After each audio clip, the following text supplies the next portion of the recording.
اور امریکہ سے پڑھ کے احسن اقبال آئے ہیں اور دانیال عزیز بھی کوئی کم پڑھے لکھے نہیں ہیں. مطلب میں جن کے ناموں کی مثال دے رہا ہوں نا, یا آپ ہم روایتی جاگیردار کی بات کریں تو خاور مانے کا ایک جاگیردار فیملی سے ہیں, ان کے بھائی ایم این اے تھے نون سے, ابھی بھی وہیں سے لڑیں گے الیکشن. اور خاور کے جو سمدھی ہیں وہ کئی دفعہ عطا مانے کا وزیر بھی رہے ہیں. یہ سب کی جاگیریں ہیں, ان کو وہ کہتے ہیں جی مطلب وہاں پہ بندہ نہیں گھس سکتا, وہ سٹیٹس کے نام لکھے ہوئے ہیں. یہ پاکستان بھی سٹیٹ ہے لوگوں کی. یہاں پہ جمہوریت کے اوپر آپ کہیں کہ جی یہ شریف فیملی ہے, یہ بھٹو فیملی ہے, یہ زرداری فیملی ہے, یہ مولانا فضل الرحمان کی پارٹی ہے, یہاں پہ کوئی بن سکا؟ یہاں عمران خان نے بھی تب, جو ہم نے کل بھی بات کی, انہوں نے نیا چیئرمین تب ڈھونڈا جب وہ باہر میں چلے گئے, پیچھے چلے گئے. اور میں چھوٹی سی بات کر دوں, کل میں نے ایک واقعہ یہاں پہ سنایا تھا کہ جناب میں اس عام آدمی سے ملا جس نے وٹنس کیا تھا, تو آج عمران خان صاحب کے ایک وکیل نے اس پہ کہا جی وہاں نہیں ہوا, اور ساتھ ہی لکھا کہ وہاں صحافی بیٹھے ہوئے تھے. تو میں اگلا واقعہ بیان کر دوں کہ جب وہ صحافی 3 داخل ہوئے تھے پہلے دن, تو جو عام آدمی بیٹھے ہوئے تھے وہی اٹھ کے پیچھے گئے اور انہوں نے لکھا چودھری صاحب نے کہ جی وہاں صرف صحافیوں تک عمران خان گئے تھے. تو میں نے بھی یہی کہا ہے کہ وہیں پہ وہ جا کے اس آدمی سے کہہ رہے تھے کہ آپ کرنل صاحب کس ریجمنٹ سے ہیں, ٹھیک ہے. اور پھر میں اگر چاہیں گے تو شاہ محمود قریشی, زین قریشی کے بیٹے کی جو ان سے گفتگو ہوئی, من میں بیان کر سکتا ہوں کہ ان کا خوف کیا تھا اور ان کے اندر وسوسے کیا موجود تھے. میں وہ سارے بتا سکتا ہوں, وکیل صاحب سے کہہ دیں کہ جی جھٹلا دیں. ٹھیک چلیں, یہ نوٹ ہو گئی ہوگی بات. عامر صاحب, ایاز صاحب, ظاہر ہے ہم کہتے ہیں کہ جمہوریت کا حسن جمہور کی آواز ہے, تو یہ پارٹیوں, جو پارٹیز کے اندر وہ جمہوریت نظر نہیں آتی, کیا یہ الیکٹیبلز کا حق ہے کہ اگر وہ جس حلقے میں وہ جیتے ہیں تو ان کی ہی نسل سے کسی کو وہاں ٹکٹ ملنا چاہیے, یا ایک وہ ورکر جو اکثر آپ ایک بات کرتے ہیں, جو بلیک گلاسز لگاتے ہیں, جو ڈالر میں پرچیز کرتے ہیں, وہ دکھ نہیں سمجھ سکتے عام آدمی کس کرب سے گزرتا ہے مہنگائی کی وجہ سے. یہ آپ نے پروگرام میں کئی دفعہ بات کی ہے. تو کیا وہ جو عام ورکرز کے درمیان رہنے والا ایک عام ورکر ہے جو پارٹی کے لیے اپنی جان لڑا دیتا ہے, کیا اس کا حق نہیں بنتا؟ یہ جمہوریت کا حسن ہے ہی یہی جو ہم دیکھ رہے ہیں اس لڑائی کو مد نظر رکھتے ہوئے. ہماری جمہوریت اتنی ہی خوبصورت ہے جتنی نظر آتی ہے. ورکر کا کام جان دینا ہے, ایفرٹ کرنا ہے, پارٹی کو زندہ رکھنا ہے, اس سے زیادہ وہ کچھ کر نہیں سکتا. دیکھیں یہ اس خطے کا کچھ مسئلہ ہے, یہ صرف پاکستان نہیں ہے, آپ انڈیا میں بھی دیکھ لیں. اور ابھی چونکہ گاندھی خاندان کے پاس صدارت نہیں ہے اس کی کانگریس پارٹی کی, تو اس کے حالات دیکھ لیں ان کے جو ان کے ریاستی الیکشن میں ہوا ہے کانگریس کے ساتھ, کہ بری طرح پٹ گئی. کچھ ہمارے مطلب وہ جو عام ورکر ہے یا جو ووٹر ہے اس کا بھی قصور ہے. وہ بھی یہی سمجھ رہا ہوتا ہے کہ یہ والد صاحب کے بعد اگر بیٹا ہے یا بیٹی ہے تو پھر ہی ٹھیک ہے, اسی کو ووٹ دینا بنتا ہے. اور پھر اس کی وہ جو ایک ہوتی ہے نا, کیا کہتے ہیں اس کو, لائلٹی پارٹی کے ساتھ, وہ شاید اس میں دیکھ رہا ہوتا ہے کہ یہ بلڈ ریلیشن آئے گا تبھی میری لائلٹی, کیونکہ میری لائلٹی یہاں یہ نہیں ہے کہ کسی پولیٹیکل پارٹی کے ساتھ لائلٹی ہوتی ہے. ہم جب یہ بات کرتے ہیں کہ پی ٹی آئی عمران خان ہے اور عمران خان پی ٹی آئی ہے, اسی طرح نون لیگ نواز شریف ہے, نواز شریف سے ہٹ کے کچھ نہیں ہے. یا نواز شریف جس کے سر پہ ہاتھ رکھے گا وہ ہے. اسی طرح پیپلز پارٹی ہے, زرداری صاحب ہیں, اس کے بعد بلاول ہیں, آصفہ ہیں. اب کسی اور کو اگر وہ اپنی جگہ بٹھا دیں گے تو آپ یقین کریں لوگ پیپلز پارٹی کو ووٹ دینا بند کر دیں گے. ایک ہم نے مثال دیکھی اس میں ایم کے ایم نے, کہ عام لوگوں کو وہ لے کے آئی اس میں, لیکن اس کی بھی کارکردگی, کیا کارکردگی رہی ہے معذرت کے ساتھ. وہ ظاہر ہے فیصل اس پہ بہتر روشنی ڈال سکتے ہیں, وہ کراچی میں چونکہ بھگت تو بول رہے ہوتے ہیں پولیٹیکل پارٹیز کو, آج کل ان کی فیورٹ پیپلز پارٹی ہے. تو رولا وہی ہوتا ہے کہ ہمارا بھی قصور ہے, جو ووٹر ہے, جو سپورٹر ہے, وہ بھی انہی لائنز پہ سوچ رہا ہوتا ہے کہ پارٹی وہی ہے جو اس کی ہے. پھر آپ دیکھیں نا سر, یہ سوچ کس نے بنائی؟ یا تو نہیں, سوچ یہ بدل نہیں سکتی, اس خطے میں بہت مشکل ہے. یہ ہمارے ہاں تو خیر پولیٹیکل سین رہتا ہی بہت کم ہے نا, انڈیا میں تو مسلسل وہ چل رہا ہے نا, اس کے باوجود بھی وہاں وہ زیادہ نہیں ہو سکا. بہت سے نئی چیزیں آ گئی, ان کے ایکٹرز ایکٹریسز الیکٹ ہونا شروع ہو گئے الیکشنز میں, وہ سارا کچھ اپنی جگہ پاپولیرٹی کی بیس پہ. لیکن وہ جو ایک روایتی موروثی سسٹم موجود ہے وہ نہیں ٹوٹ سکا, وہ ایون انڈیا میں نہیں ٹوٹ سکا یہاں. پھر یہ ہوتا ہے کہ ہمارے جو لیڈرز ہوتے ہیں نا, بڑے لیڈرز جو پارٹیاں چلا رہے ہیں, ان کے بچوں میں اللہ کے فضل سے ٹیلنٹ بھی بہت ہوتا ہے. مطلب یہ نہیں ہے کہ ٹیلنٹ نہیں ہوتا, دیکھیں نا اگر نواز شریف صاحب دیکھ لیں, ہم نے ابھی دیکھا نہیں وہ جنید صفدر کی جب شادی ہوئی تھی تو آپ نے آواز سنی ہوگی مریم نواز صاحبہ کی بھی, حمزہ شہباز کی بھی سنی ہوگی, کتنا زبردست گا رہے تھے. اور آپ کو ایک اور بات بتا دوں کہ مریم نواز شریف نعت خوان بھی بڑی اچھی ہیں, وہ کبھی شاید آپ کو اتفاق ہوا نہیں ہوگا کیونکہ وہ 89 میں جو لاہور کالج فار ویمن میں ان کا داخلہ ہوا تھا وہ نعت خوانی کی بیس پہ ہوا تھا, وہ اسپیشل سیٹ پہ جب بشرا متین اس کی پرنسپل ہوتی تھی. تو جب اتنا ٹیلنٹ ہوگا حکمرانوں کے بچوں میں تو کسی اور کی طرف کیوں دیکھے گا ووٹر یا ورکر, اتنی سی بات ہے. فیصل صاحب ہنس پڑے ہیں, آپ نے جو ٹیلنٹ کی ڈیفینیشن پیش کی ہے اس پہ فیصل صاحب مسکرا دی ہیں. فیصل صاحب یہ سابق چیئرمین تحریک انصاف جب آئے تھے تو وہ موروثیت کے بڑے خلاف تھے, لیکن انفارچونیٹلی آلدو جو بڑی مین لیڈرشپ تھی وہاں پر ایسا کچھ نظر نہیں آیا, لیکن جو سیکنڈ تھرڈ اس کی لیڈرشپ ہے وہاں پر ہم نے دیکھا شاہ محمود قریشی, ان کے بچے اور بڑی ایسی ان کی پارٹی کے اندر ایگزامپلز ہیں. اب کیا یہ پارٹی ٹکٹ کی تقسیم کا معیار خاندانی وابستگی یا عوامی خدمت ہونا چاہیے؟ فیصل صاحب دیکھیں, جو آپ کا سوال ہے نا یہ بڑا ہی کثیر الجہتی سوال ہے. اس ملک میں جو خاندانوں کا قبضہ ہے وہ اپنی جگہ ہے, یہ جو قوم غلام ہے یہ اپنی جگہ ہے, لیکن اس سے بڑا المیہ یہ ہے کہ ہمیں غلام ہونے پہ کوئی شرمندگی نہیں ہے, کوئی پشیمانی نہیں ہے, کوئی افسوس نہیں ہے. ہم اس غلامی کے حق میں جو ہے نا وہ ایک نہیں 1000 دلیلیں پیش کر سکتے ہیں. یہ غلامی ہمارا فخر ہے اور یہی ہمارا المیہ ہے کہ ہم اپنے غلام ہونے پہ جو ہے وہ فخر کرتے ہیں. آج کوئی بڑی گاڑی میں جا رہا ہوتا ہے تو ایک عام آدمی اس سے جو ہے نا بہت متاثر ہوتا ہے, وہ ہم شان و شوکت دیکھ کے جو ہے نا متاثر ہوتے ہیں. کیوں؟ اس عام آدمی کی ذہنی سطح جو ہے نا بلند نہیں ہوئی. عام آدمی کی ذہنی سطح بلند نہیں ہوئی جس کا فائدہ اس ملک کے جو اقتدار مافیا ہے, جو طاقتور لوگوں نے وہ بھرپور اٹھایا اور ان کے دماغوں کو ہے نا یلغمال بنا لیا. عام انسان کا دماغ ہے وہ ہم جو کہتے ہیں نا دولے شاہ کے چوہے, وہ ہم سب اس ملک میں 22 کروڑ دولے شاہ کے چوہے ہیں. ہم اور آپ تو صرف کسی اس پروگرام میں کسی ایک صاحب کو سمجھتے ہیں, ایسا نہیں ہے, ہم سب دولے شاہ کے چوہے ہیں. اور کیوں ہے؟ اس کی وجہ کیا ہے؟ ہمارے ہاں جو ہے نا ایک عام آدمی کو طاقتور نہیں بننے دیا گیا. جب ہم بات کرتے ہیں کہ اختیارات کو نچلی سطح پہ منتقل کرو, آپ کے جو طلبہ یونین ہے اس پر پابندی لگا دی گئی. آپ کے بلدیاتی ادارے, یہ 2 ایسے نرسریاں ہیں طلبہ یونین اور بلدیاتی ادارے جو لیڈرشپ پیدا کرتی ہیں جی. دونوں بینڈ ہیں, دونوں کا وجود نہیں ہے. جہاں اب لیڈر کہاں سے آئے گا؟ انہی خاندانوں میں سے آئے گا, انہی خاندانوں کی حکمرانی ہوگی. سیاستدانوں کو بھی اور اسٹیبلشمنٹ کو بھی یہی خاندان سوٹ کرتے ہیں. ان سے ڈیل کرنا آسان ہے, ان کو کنٹرول کرنا آسان ہے, ان سے اپنی بات منوانا آسان ہے, ان کو اپنی راہ پہ چلانا جو ہے آسان ہے. کوئی نہیں چاہتا اس ملک میں, طاقتور لوگ بھی نہیں چاہتے کہ کوئی عوامی ایسی لیڈرشپ آئے جو سوال اٹھائے. سوال اٹھانے کی جو صلاحیت ہے نا وہ انسان کو جو ہے نا اس کا قد کو بلند کرتی ہے, اس کی ذہنی سطح کو بلند کرتی ہے. اس کوئی انسان دنیا میں ایک ہی معیار ہے کہ آپ کے پاس سوال ہے, آپ سوال پوچھ سکتے ہیں, آپ کے ذہن میں سوال پیدا ہوتا ہے, آپ خواب دیکھ سکتے ہیں. نہ ہم خواب دیکھ سکتے ہیں نہ ہمارے ذہن میں کوئی سوال پیدا ہوتا ہے. ہم تو ایک قیت الرجال کی کیفیت میں جو ہے وہ زندگی گزار رہے ہیں. یہ قوم کیا ہے؟ رش ہے. اس رش کا ایشو ہے. اس میں ہر شخص اس ملک کے اندر جو ہے نا حسب توفیق چیٹر ہے.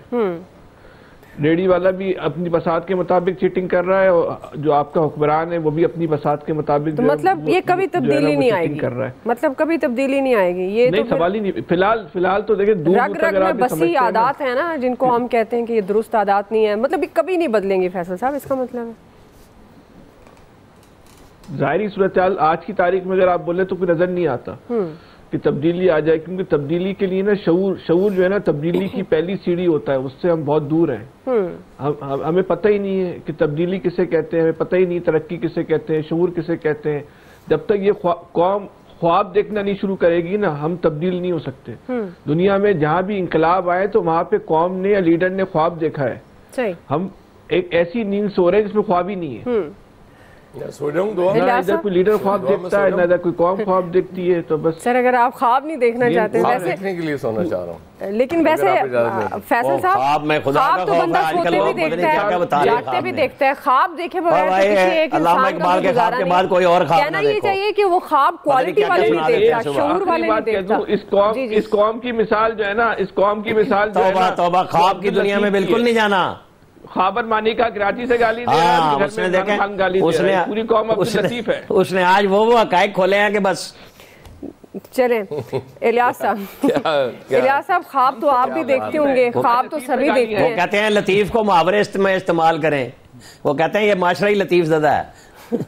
چلیں الیاس صاحب خواب تو سبھی دیکھتے ہیں, آپ بھی دیکھتے ہوں گے.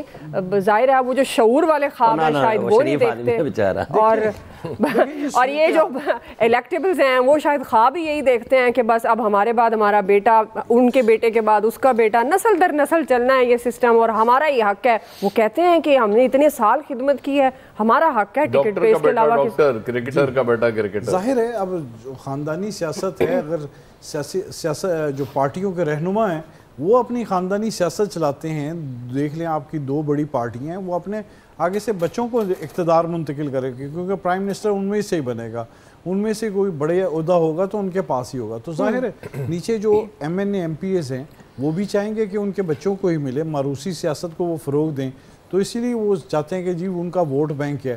ظاہر ہے انہوں نے ووٹ بینک اپنے بنائے ہوئے ہیں, اپنے لوگوں کے کام کیے ہوئے ہیں, اور ہمارے ہاں یہی ہے کہ لوگ بالکل خواب نہیں دیکھ سکتے, کیونکہ جس کے پاس سرمایہ ہوگا وہی الیکشن لڑ سکے گا, اس کے علاوہ الیکشن نہیں لڑ سکتا. غریب آدمی صرف ووٹر ہی بن کے رہے گا اور وہی سمجھے گا کہ یہی ان کا نجات دہندہ ہے, اور اس کے علاوہ ان کو کچھ نہیں کر سکتا. اب تو ووٹر کی بھی ضرورت نہیں ہے, ویسے کب ووٹ ڈل جاتا ہے. وہ ابھی جب سلسلہ شروع ہوگا تب پتہ چلے گا. ابھی یہ الیکشن نہیں ہوا, پشاور میں کرسیاں رکھ کے جو سارے انٹرنیٹ ووٹر آگے تھے بلا مقابلہ.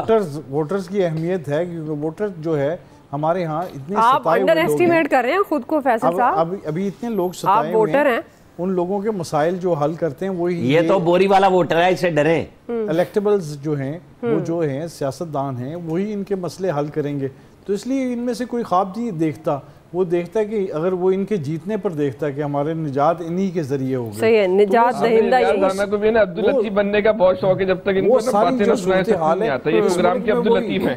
صحیح ہے, اس قوم کو دیکھ لیں, ہمیں ابھی آپ سب کچھ کہہ گئے, ہم تو سہ گئے, اسی لیے آپ کی ذہنی سطح کو بھی سہ گئے, اب آپ چڑھ گئے فوراً سیاسی جماعت آتی ہے, یہی ہوتا ہے. اور اسی لیے کوئی عام آدمی آپ کی یار آپ دونوں پھر الیاس صاحب کا ٹائم لے رہے ہیں, بڑی زیادتی ہے. ظاہر ہے کوئی آئے گا نا, اب الیاس صاحب بھی نہیں چپ رہے. اب ظاہر ہے اب ان کے کوئی آگے وہی آئے گا جب نئی سیاسی جماعت تب ہی آئے گی جب ان کے پاس سرمایہ ہوگا. صحیح ہے, بالکل. جس کے پاس سرمایہ ہی نہیں ہے وہ آگے آ ہی نہیں سکتا. الیاس صاحب کو نئے سرے سے ٹائم دیا جائے. وہ سسٹم ہی ایسا بنایا ہوا ہے کہ وہ جو ہے خاندانوں کی سیاست چلے گی. اب دیکھ لیں الیکشن آئے گا تو ظاہر ہے نون لیگ. تو عامر صاحب آپ بھی فیصل صاحب سے ڈرتے ہیں بوری بند کی بات کر کے, الیاس صاحب کو آپ ٹوکتے رہ جاتے ہیں. نہیں, میں نے کہا میں ڈرتا کیا ہوں بھائی, وہ ہے ہی وہی, وہ سیکٹر کمانڈر ہے. آپ کو پتہ نا سیکٹر کمانڈر کتنا ہیوی ویٹ ہوتا ہے آج کل, تو بہت پتہ سب کو.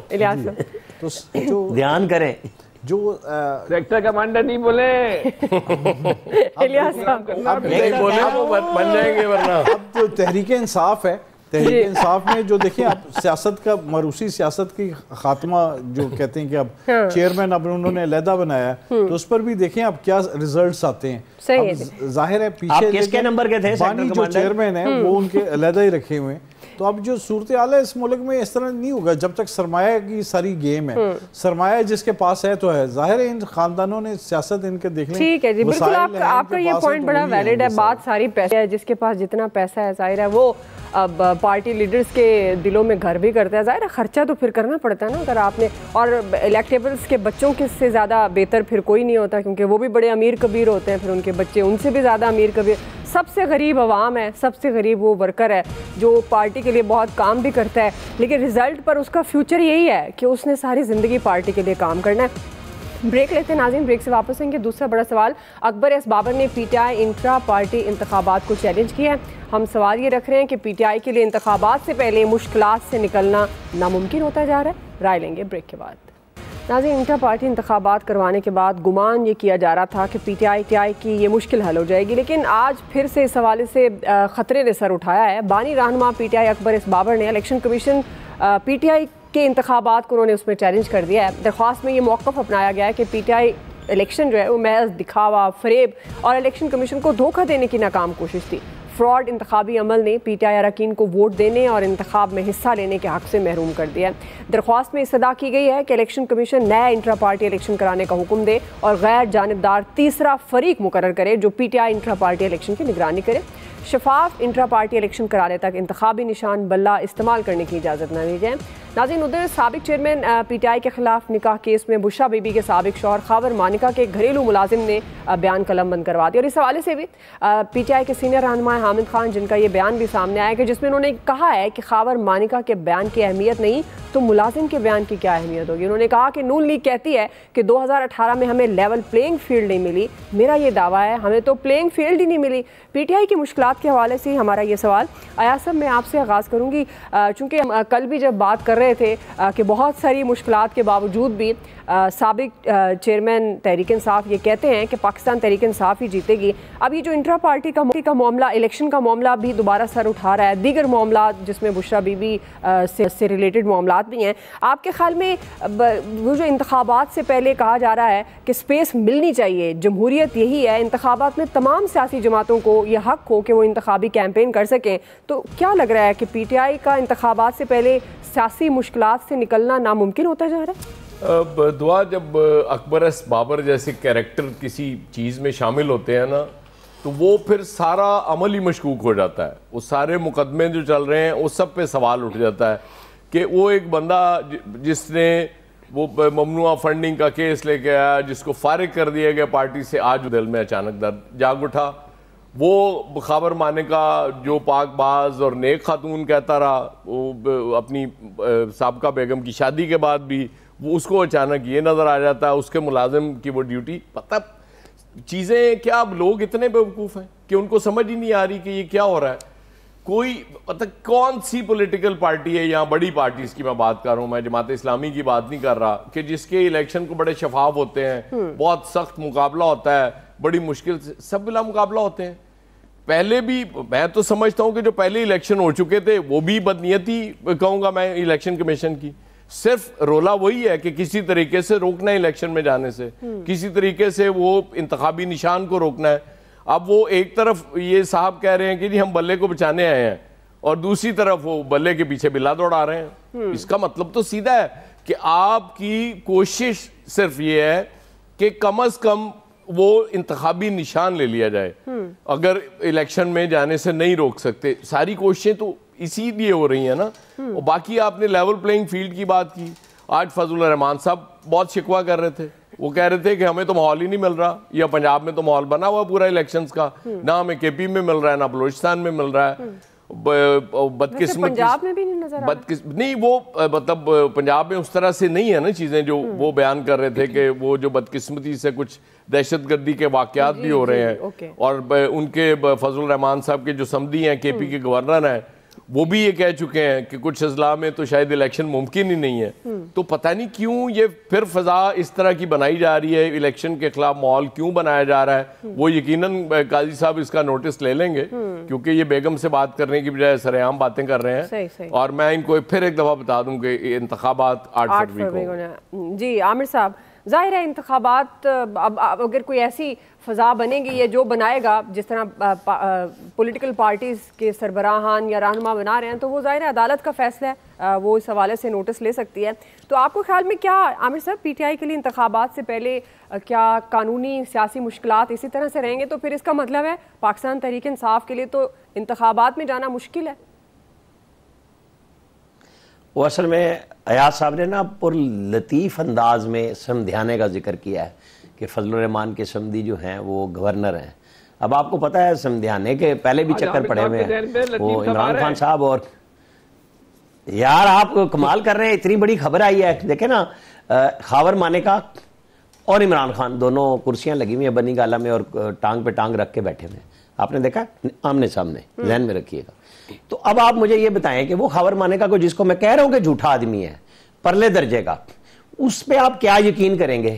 لیکن کہانی تو اس کی پوری ہے نا، وہ یہی کہے جا رہا ہے کہ میرے گھر میں لڑائی ڈلوائی انہوں نے، اور وہ پیر خانہ جو تھا وہ خراب ہو گیا، اور وہ یہ فیصل کو کیا ہو گیا ہے۔ اب یہاں پہ مسائل ہی یہی ہیں۔ اب مولانا فضل الرحمان کو بھی مسئلہ آ رہا ہے کہ بھئی وہ کیا کریں. وہ بھی وہ جو بلاول بھٹو نون لیگ سے لیول پلینگ فیلڈ نہیں مانگ رہے, وہ بلوچستان اور کے پی میں مولانا فضل الرحمان بھی وہی لیول پلینگ فیلڈ مانگ رہے ہیں. مسئلہ یہ ہے کہ وہ نام نہیں لے رہے, سارے کے سارے دائیں بائیں بھاگتے ہیں. او بھائی نام کہیں نا, اسٹیبلشمنٹ ہمیں بھی پیار سے گود میں لو, ہمیں بھی بلاؤ. وہ عمران خان صاحب کیوں بار بار کہتے ہیں اسٹیبلشمنٹ؟ ان کو پتا ہے کہ اس میں لطف کتنا ہے وہاں پہ گود میں بیٹھنے کا, گیٹ نمبر 4 پہ جا کے بیٹھنے کا, وہ رستہ نہیں مل رہا. اب کیا کریں؟ اب یہ فکرہ آ رہا ہے بار بار, ہم کہاں سے ڈھونڈ کے لائیں؟ اب جو مسئلہ آ رہا ہے جو پی ٹی آئی کے لیے اوریجنل ہے, میں نے 13 نومبر کو یہ بات اسی پروگرام میں کہی تھی کہ نواز شریف سے ثاقب نثار صاحب نے عمران خان کی فرمائش پہ اس وقت کی اسٹیبلشمنٹ پہ سینٹ کے الیکشن میں ٹکٹ دیے ہوئے واپس لیے, ان سے پارٹی کی سربراہی لی اور شیر کا نشان چھین لیا اور لوگ آزاد ہوئے. یہ بات آپ نے ذہن میں رکھنی ہے. اب یہاں پہ اسی طرح کے کریکٹر ہوتے ہیں, چاہے اکبر اسبابر ہو یا محمد علی دورانی ہو. وہ جنرل پرویز مشرف میں پہلے بھی کہا, وہ پیسے ڈھونڈتے رہ گئے آخری دن تک جو لے کے آئے تھے ان سے. یہ اسی طرح کے کریکٹر ہر پارٹی اور ہر دور میں آتے ہیں کہ جناب وہ بانٹتے ہیں, کچھ لوگوں کے حوالے کیا اور اس کے بعد باقی سب کو گندا کیا کہ جناب ہمارے ذمہ تو کام ہی یہی لگا تھا. ہاں نہیں, وہ کریکٹر ڈیمیج کرتے ہیں, لوگوں کا ڈیمیج کرتے ہیں, جن سے ملتے ہیں انہی کا نام دے دیتے ہیں لسٹوں میں. ایک زمانے میں ہوتا تھا کہ اس دفتر نہیں جانا جی اسلام آباد کے, کیا ہوگا جی آپ کا نام لسٹ میں آ جائے گا, اور پھر وہ چھپ جاتا تھا کہ جناب اس کے اندر تو ان لوگوں کو اتنے اتنے پیسے دیے گئے. بڑے بڑے شرفا ذلیل ہوئے جو کہیں نہیں گئے تھے, ان کے نام بھی ڈال دیے. آپ ثابت تو کر نہیں سکتے, وہ آتے ہی نام اتنے اتنے سالوں کے بعد ہیں کہ کیا بتائیں گے آپ. لوگوں کو کلاشنکوفوں کے لائسنس کے لیے پیسے دیے گئے بڑے بڑے ناموں کے, اور ان کو نہیں پتا تھا کہ پیسے کہاں سے آئے ہیں. میرے پاس لسٹ موجود ہے, وہ بندہ فوت ہو گیا جو پیسے ایک دفتر سے اٹھاتا تھا, تیسرے دفتر میں لاتا تھا اور سب کو کہتا تھا میں گفٹ کر رہا ہوں. میں اب کیا نام لوں ان کا؟ اور ان کے جب نام آگے کبھی کہ یہ اس پیسے سے لائسنس اور گفٹ ہوئے تھے, سارے منہ چھپاتے پھریں گے. ان کو نہیں پتا, انوسینٹلی انہوں نے گفٹ وصول کیا ہے. یہی کام ہوتا ہے پاکستان کے اندر, یہ بات سمجھنے کی ہے. اگر اکبر ایس بابر ہے بھائی, وہ کنڈی صاحب کو, وہ جو نیاز اللہ نیازی صاحب کو چاہیے تھا ان کو فارم دے دیتے, کیا ہوتا ہے الیکشن لڑ لیتے. بھئی ان کے پاس ہائی کورٹ سے اپنی ممبرشپ کی موجودگی کا آرڈر موجود ہے, اور وہ کیا زیادہ زیادہ کتنے لوگ لے کے وہاں پہنچ جاتے ہیں. خان صاحب کے کروڑوں چاہنے والے ہیں, کوئی روک سکتا تھا ان کو وہاں پہ پشاور موٹر وے کے ساتھ جو سائیڈ پہ اتنا بڑا کیمپ بنایا تھا جہاں پہ کرسیاں ہی کرسیاں تھی, وہ اسی طرح کی تھی جیسے یہاں میں آرڈر نہیں آیا ہوا تھا کہ 14 کے دھرنے میں صرف کنٹینر دکھانا ہے, کرسیاں نہیں دکھانی. اسی طرح کی کرسیاں بھرپور انداز سے موجود تھی. کیا ہوتا اگر اکبر ایس بابر الیکشن لڑے؟ یہ کہانی ہے وہ اس وقت کی اسٹیبلشمنٹ کا. کیوں چھپتے ہو بھائی؟ میں تو اس کا ہوں نا کہ جی ٹی وی پہ بھی نہیں لانا, یہ آرڈر تھے یہاں پہ, اور پھر ہمارے باس نے واپس کیا کہ یہ کس طرح آرڈر میرے بغیر پوچھے ہو گیا. یہ بھی حقیقت ہے یہاں کی. جی فیصل صاحب, فیصل مطلب یہ کریکٹر ایسے ہی آئیں گے, کوئی ڈیمیج وغیرہ نہیں ہوگا, وہ نیچے سے لوگ کام دکھا دیتے ہیں. قانونی مشکلات کے باوجود بلہ بھی ہوگا پی ٹی آئی کے پاس, اور پی ٹی آئی فل اسٹرینتھ کے ساتھ انتخابات میں بھی جائے گی. فیصل صاحب دیکھیں وہ تو میں آپ کو بتاتا ہوں, لیکن جو صورتحال چل رہی ہے نا, تو ایسا محسوس ہوتا ہے کہ بہت جلدی جو ہے نا وہ عبداللطیف کی کتاب بھی آنے والی ہے. جب ہماری وہ کتاب لکھنے والوں سے بڑی خاص تھے, پاک پتن کی پنجابی میں آنی ہے, وہ کہتے ہیں میرے پیرا تلو بہت نکل گئی. اردو میں لکھے, انگلش والی ہماری تو سمجھ میں تاکہ ہم بھی اس کو زیادہ زیادہ لوگ اس کتاب کو جو ہے نا پڑھ سکیں. ویسے ضرورت بھی نہیں ہے فیصل صاحب, کیا پڑھنے کی ضرورت ہے؟ چلیں یہ اب تو ٹرانسلیٹر ہے گوگل کا, اب تو ایشو کوئی نہیں ہے. تحریک انصاف ایک ایسی پارٹی تھی جو یہ کہہ کر بنائی گئی, یا یہ کہہ کر طاقتور بنائی گئی کہ یہ جو وراثتی اور خاندانی پارٹیاں ہیں ان کو ختم کرنے کے لیے ان کے مد مقابل جو ہے کھڑی کی گئی ہے. بہت آئیڈیل صورتحال ہوتی ہے. اب یہ تو بہت اچھی بات ہے کہ بھائی جیسا مسلم لیگ میں ہوتا ہے, جیسا پیپلز پارٹی میں ہوتا ہے, جیسا اور جماعتوں میں ہوتا ہے, ویسی تحریک انصاف میں ہوتا ہے. یہ تو ایک روایتی بات ہو گئی, لیکن تحریک انصاف اس ساری سوچ کے خلاف تیار کی گئی تھی, اس ساری سوچ کے خاتمے کے لیے جو ہے وہ تیار کی گئی تھی. تو ایک بہت اچھا یہ ہوتا ہے عمران خان صاحب کے لیے بھی اس کہ وہ اچھا ان کے پاس تو یہ بھی نہیں ہے کہ وہ وراثت کسی کو منتقل کر دیں, یہ بھی ان کے پاس آپشن نہیں ہے, تو ممکن نہیں ہے ان کے بچے جو ہے وہ پاکستان آ جائیں گے, اور یہ بھی ممکن نہیں ہے. تو بہت اچھا ہوتا ہے کہ اس کے اندر جو ہے وہ ایک آئیڈیل جو ہے وہ الیکشن کرواتے, تاکہ یہ اگر کوئی خواب ہم یہ مان لیتے ہیں کہ انہوں نے ایک بہت اچھا خواب دیکھا تھا, ان کی نیت صحیح تھی, ان کی سمت صحیح تھی, ان کی منزل تک نہیں پہنچ سکے وقت و حالات کی جبر, لیکن ہو سکتا ہے کہ یہ وہ ایسی لیڈرشپ تیار کر دیتے کہ وہ آنے والے وقت میں جو ہے جو خان صاحب کا خواب تھا وہ پورا کر دیتی. ہم یہ گمان کر لیتے ہیں, ہم یہ سوچ لیتے ہیں. تو یہ بہتر ہوتا ان کے لیے کہ اپنی پارٹی کے اندر تو وہ لیڈرشپ کا جو ہے وہ راستہ نہیں روکتے. بہتر ہوتا وہ ان کے لیے وہ جس جہاں کا جو نوجوان طبقہ ان کو جس مرتبے پر دیکھتا ہے, جس آئیڈیلزم پر ان کو پرکھتا ہے کہ وہ تو اپنے الیکٹیبل کی سیاست کے چکر میں نہیں پڑتے نا. وہ ایسے الیکشن کرواتے کہ جو ہے جینوئن جو ہے وہ لیڈرشپ آتی, اور ایسا بھی نہیں, تعلیم یافتہ لوگ ان کے ساتھ ہیں, نوجوان ان کے ساتھ ہیں, تو پھر کیوں انہوں نے جو ہے یہ راستہ بند کیا؟ پھر وہی جو چہرے نون لیگ میں تھے, پیپلز پارٹی میں تھے یا اسٹیبلشمنٹ کے نمائندے کہلاتے تھے, انہی کا اس پارٹی کے اندر جو ہے وہ کنٹرول کیوں رہا؟ صحیح. یہ بہت بڑا عمران خان صاحب نے ڈیزاسٹر کیا ہے. ٹھیک ہے, آج یہ ایک امید بنتی ہے پارٹی آج سے 10 سال کے بعد, 20 سال کے بعد, 50 سال کے بعد, اگر یہاں پہ ایک روایت قائم ہو جاتی ایک دیگر جماعتوں کی جماعت اسلامی کی طرح یا دنیا کی جو ترقی یافتہ ممالک میں جہاں جماعتی نظام میں الیکشن کی روایت ہوتی ہے, بہت اچھا ہوتا ہے, اس ملک کے لیے اچھا ہوتا ہے. ایک اچھا کام عمران خان صاحب کر سکتے تھے لیکن ان کی سوچ نے جو ہے نا کرنے نہیں دیا. صحیح. الیاس صاحب دیکھیں جی, صورتحال تو اب یہ بلے کا نشان چھیننے کی باتیں جو کی جا رہی ہیں, جس طرح آج ریٹ بھی دائر کر دی انہوں نے, تو یہ اب یہ صورتحال ہے کہ ظاہر ہے یہ قسم کا ان کو ہے پارٹی کے لیے, یہ ان کے لیے مشکلات تو پی ٹی آئی کے لیے پیدا کی جا رہی ہیں کہ اس کے کسی طریقے ان کو روکا جا سکے, کہ ان کو الیکشن میں نہ جانے دیا جا سکے. لیکن یہ صورتحال ہے, اس پر دیکھیں اب الیکشن کمیشن کی جانب سے کیا فیصلہ کیا جاتا ہے. ظاہر ہے انہوں نے پہلے بھی کیے تھے, ثبوت بھی ہے, فورن فنڈنگ کیس میں بھی یہی تھے میجر کردار ادا کیا ہے, انہوں نے ثبوت بھی دیے, اور اس کی وجہ سے بھی پارٹی میں ایک بڑا مشکل پیدا ہوئی. تو ظاہر ہے اب یہ آئیں گے کیونکہ بانی کارکن ہیں تو رکن ہیں, تو یہ ظاہر ہے ان کے پاس بھی جو ہے چیزیں ساری ہیں, تو یہ انٹرا پارٹی جو الیکشن ہے اس کو وہ کہہ رہے ہیں کہ میں تسلیم نہیں کر رہے, تو اس کے لیے بھرپور طریقے سے وہ جا رہے ہیں. تو ظاہر ہے اس کے لیے الیکشن کمیشن کو فیصلہ کرنا ہوگا کہ کیا ان کو دیکھنا ہے کہ ان کے پاس کیا جو ہے ان کے پاس کیا حقائق ہیں, تو یہ حقائق کی بنیاد پر ہی ہوگا سارا. یہ ایک نیا موڑ آیا ہے اس میں کہ پارٹی اگر کسی طریقے روکا جا سکے, ایک نیا یہ ہے, اس کو ہلکا نہ لیا جائے. آپ کو پتہ ہے یہ موڑ آیا کیوں ہے؟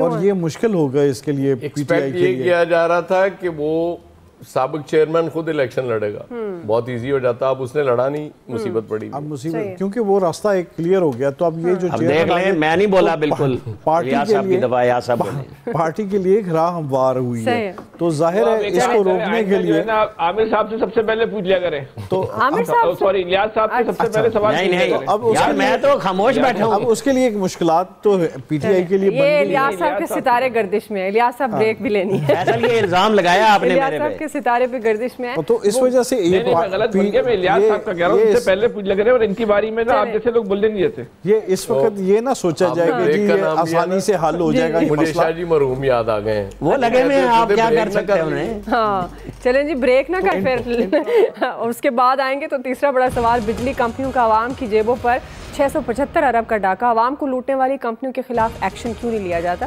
اس تمام تر معاملے پر ہم بات کریں گے بریک کے بعد.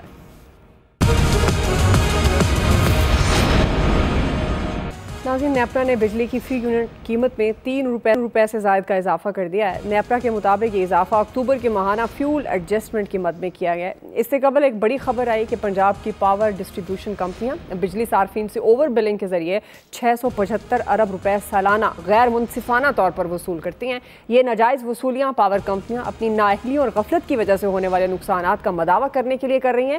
سیکریٹری پاور کے مطابق بجلی صارفین کے لیے حکومت نے 900 ارب روپے کی سبسڈی رکھی ہے, لیکن حکومت محض 327 ارب روپے ہی فراہم کری ہے, جبکہ 573 ارب روپے بجلی صارفین سے ہی وصول کیے جاتے ہیں. یہ وصولیاں عوام پر کتنا بڑا ظلم اور حکومت کیوں ہے خاموش, اس پر ہم بات کریں گے. عامر صاحب آپ سے آغاز کر رہی ہوں. یہ اب ظاہر ہے اس کا مطلب ہے کہ یہ تو ملی بھگت ہے ان کمپنیوں کی اور حکومت کی, یہ تو عوام پر اتنا بڑا ظلم ہے. اگر حکومت اس میں شامل نہیں ہے, اس کی آشرواد نہیں ہے, تو پھر گورنمنٹ خاموش کیوں ہے؟ وہ کہتے ہیں نا اس ظلم کے سائے تلے ہم سب ایک ہیں. کل زیغم نقوی نے ہمارے پروگرام کے بریکنگ میں یہ خبر دی تھی کچھ, پھر آج اس کا بقیہ حصہ آ گیا. مجھے یاد آ گیا دسمبر 2018 میں عمران خان وزیر اعظم تھے, سوئی گیس کی دونوں کمپنیاں صدرن اور نادرن, ان دونوں کے ایم ڈی کوڈ آیا, بے پناہ گیس کے بل آ گئے تھے, اور پھر تقریر فرمائی یہ بہت بڑا فراڈ ہوا ہے, سلیب کا چکر ہوا ہے, میں نے آرڈر کر دیا ہے, سب کو پیسے واپس کریں گے. 1 روپیہ آج تک نہیں آیا. اب آپ دیکھ لیں کہ ظلم کے سائے تلے ہم سب ایک کیوں ہیں. چاہے حکومت کسی کی ہو, یہ افسر ساری افسر شاہی عام آدمی سے نکالتے ہیں. نیپرا کیا کر رہی ہے بھائی؟ نیپرا نے کس افسر کی جیب پہ جرمانہ ڈالا ہے؟ یہ کہانی ہے, رپورٹیں کیا ہیں, نیپرا کیا ڈرامہ کر رہا ہے. تنخواہیں ان کے افسروں کی اتنی زیادہ ہیں اور اتنا یہ فیسیں لیتے ہیں. یہ جو آپ یہ کمپنیاں جاتی ہیں نا, بھرپور فیس دیتی ہیں نیپرا کو پہلے کہ جناب ہمارے اتنے پیسے بڑھا دیں. یہ سب مرات لیتے ہیں وہاں جو بیٹھے ہوئے نیپرا میں بھی. بھائی آپ بتائیں کہ آپ ہمیں عام آدمی کو یہ پیسے کیسے واپس دیں گے جن کو ہوئے ہیں؟ کس چیز کا جرمانہ؟ وہ بینکوں کو جرمانہ کیا ہے, آئی ایم ایف کے کہنے پہ اسلام آباد ہائی کورٹ سے سٹے لے کے بیٹھ گئے. بتاؤ تو صحیح ہے کیا؟ یہاں کوئی فرق نہیں ہے عام آدمی کے لیے ظلم ڈالنے پہ, ہر بندہ ایک جیسا ہے. جی ایاز صاحب, دعا اگر 3 روپے 7 پیسے بجلی سستی ہو جاتی یا 675 ارب روپے ریلیف مل جاتے عوام کو, تو پھر تو میں سمجھتا ہوں کہ یہ کوئی خبر ہے. یہ تو روٹین کی بات ہے. تو یہ تو ظاہر ہے ہمارے نصیب میں لکھا ہی یہ گیا ہے, اور یہ کہاں واپس ہوتے ہیں اور کس نے واپس کرنے ہیں کوئی چکر نہیں ہے. وہ بینک کا ذکر کر رہے تھے, وہ میں نے کل وہ اپنے بینک کو فون کیا, اس پہ ہیلپ لائن پہ میں نے کہا یار میرا کارڈ چینج کر دیں. تو اس نے کہا جی کارڈ تو چینج کرا لیں, اس پہ اتنے پیسے لگیں گے. میں نے کہا یار وہ بینک ہی تو کما رہے ہیں اس ملک میں, آپ اپنے پیسے نکلواتے ہیں اس پہ ٹیکس, آپ اپنے پیسے کسی کو بھیجتے ہیں اس پہ ٹیکس, آپ کارڈ کی مطلب ہر چیز اس ملک میں اللہ کے فضل سے ہر اس جو طاقتور ہے, وہ چاہے ادارہ ہے چاہے شخص ہے, اس کے پاس اختیار ہے کہ وہ جتنا نچوڑ سکتا ہے عام آدمی کو نچوڑتا رہے, کوئی پوچھنے والا نہیں. اور یہ ہمارے نصیب بدلنے والے نہیں ہیں. اس لیے آپ شکر ادا کیا کریں. اگر 3 روپے بجلی مہنگی ہو تو شکر ادا کریں کہ 6 روپے نہیں ہوئی. پیٹرول اگر 2 روپے سستا ہو جائے تو آپ شکر کریں کہ 20 روپے مہنگا نہیں ہوا. بس اب آپ صبر اور شکر کے ساتھ جینا سیکھ لیں اس ملک میں, قطعاً کوئی آپ کو پریشانی نہیں ہوگی. مطلب ورنہ آپ پریشان رہیں گے. وہ سچ ہوتا نظر آ رہا ہے کہ سکون قبر میں ہی ہے. یس, دیکھ لینا وہ کہہ گیا ہے, آپ مانتے نہیں تھے اس کی بات اس وقت. چلے مان لیا جی. فیصل صاحب دیکھیں, اتنا اس ملک میں ظلم ہے اور طاقتور کے ساتھ اس طرح کا اتحاد ہو گیا ہے کہ اس کی کوئی حد ہی نہیں ہے. مثال کے طور پہ یہ بجلی پیدا کرنے والی کمپنیاں اور ڈسٹریبیوشن کی جو کمپنیاں ہیں, یہ نیپرا میں جا کے پیسے کھلا کے اپنی مرضی کا ریٹ لگاتی ہیں جو عامر صاحب کہہ رہے ہیں, اور جب ریٹ بڑھ جاتے ہیں تو یہ کہتی ہے ہمارا کیا تعلق ہے, ہم تھوڑی بڑھا رہے ہیں, یہ تو سرکار نے بڑھایا ہے, ہم تو کچھ اپنی مرضی سے 1 روپیہ بھی نہیں بڑھا سکتے, یہ سرکار بڑھاتی ہے. ایک اتنی اس ملک کے اندر غنڈہ گردی ہے, اتنی بدماشی ہے کہ آپ کا جو وہ بل بھیج دے, آپ کے پاس ایسا کوئی ادارہ نہیں ہے, اگر ادارہ ہے تو وہاں آپ کی سنوائی نہیں ہے کہ جہاں آپ اپنے مسئلے کو جو ہے نا وہ حل کروا سکے.